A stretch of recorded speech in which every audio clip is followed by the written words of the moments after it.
आज मैं आपको नफ़रत का एक ज़बरदस्त अमल आपको बताने लगा हूँ। ये वो कुछ दिन पहले मैंने किसी के लिए किया था और इसकी एक पोस्ट भी मैंने यूट्यूब पर अपलोड की थी। तो चले आए, बहुत सारे लोगों ने मुझे कमेंट किया कि भाई इस अमल का पूरा तरीका हमें बताएं। तो चलिए मैं आपको बताता हूँ। इस अमल को करने के 2 से 3 तरीके हैं, लेकिन आज आपको एक बताऊंगा जो सबसे आसान है। जो सबसे आसान है उसमें क्या करना है कि ये देखें, ये वो तवीज़ है, इसकी पोस्ट मैंने अपलोड की है और ये इसका प्रिंट है। और ये देखें कि यहाँ पर तस्वीरें वगैरह लगी हुई हैं। ये मैंने लिया हुआ था प्रिंट, तो तस्वीरें जिसका मैंने काम किया उनकी वैसे लगी हुई हैं फ़ोटो वगैरह। तो जारी बात है, उनका तो मैंने वैसे जो काम था वो सारा मैंने कंप्लीट कर दिया है। तो लेकिन इसका तरीका मैं बताता हूँ। मैंने उनका जो काम किया है वो है उल्लू का खून और ज़ाफ़रान का खून को मिक्स करके ये तवीज़ मैंने लिखा है। पहले उसका मैंने लिया प्रिंट, फिर उसके ऊपर मैंने वो लकड़ी के कलम के साथ मैंने ये तवीज़ लिखा है। इस काम में 7 तवीज़ लिखे जाते हैं। उल्लू का खून और ज़ाफ़रान को मिक्स करके 7 तवीज़ ये लिखे जाते हैं और उन 7 तवीज़ों को मुख्तलिफ कब्रस्तानों में जाकर बांध दिया जाता है, तो ये अमल कंप्लीट हो जाता है। यानी नफ़रत का ज़बरदस्त ये जो अमल है ये कंप्लीट हो जाता है।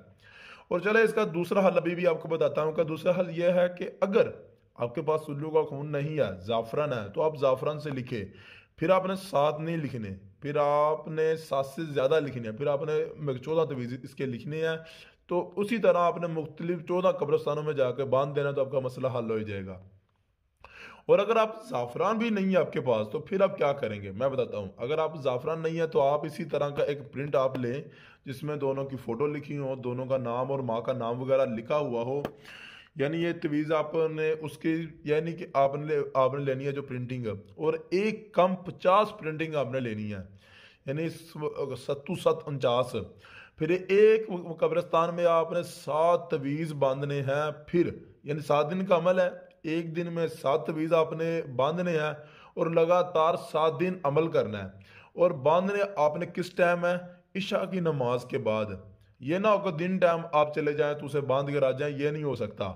ये सबसे आसान अमल है, लेकिन फिर भी असर उतना ही करेगा जितना वैसे करता है। लेकिन जो ज़ाफ़रान और उल्लू का खून वाला तवीज़ है, ये उस वक्त आप करें जब आपका डिस्टेंस उन दोनों लोगों से ज़्यादा हो, मसलन तकरीबन 1000 किलोमीटर से ज़्यादा हो। तो फिर आप ये उल्लू का खून और ज़ाफ़रान वाला जो अमल है उस वक्त करें, लाजमी है। अगर डिस्टेंस कम है तो फिर दूसरे अमल भी कर लें तो काम आपका हो जाएगा। तो अगर आपको इसके बारे में कोई और इन्फॉर्मेशन भी चाहिए तो आप इसके बारे में मुझसे कमेंट में पूछ सकते हैं। और अगर इसी तरह का कोई अमल आपने करवाना है जिस तरह का मैंने उस अपनी बहन का किया है, तो आप, ये मेरा नंबर है, इस नंबर पर मुझसे रब्ता भी कर सकते हैं। क्योंकि जो भी काम मैं करता हूँ पूरी गारंटी के साथ करता हूँ और किसी के साथ कोई धोखा और फ्रॉड नहीं है। और अल्लाह का शुक्र है, इस चीज़ में मैं अपने आप की तारीफ भी मैं नहीं करता।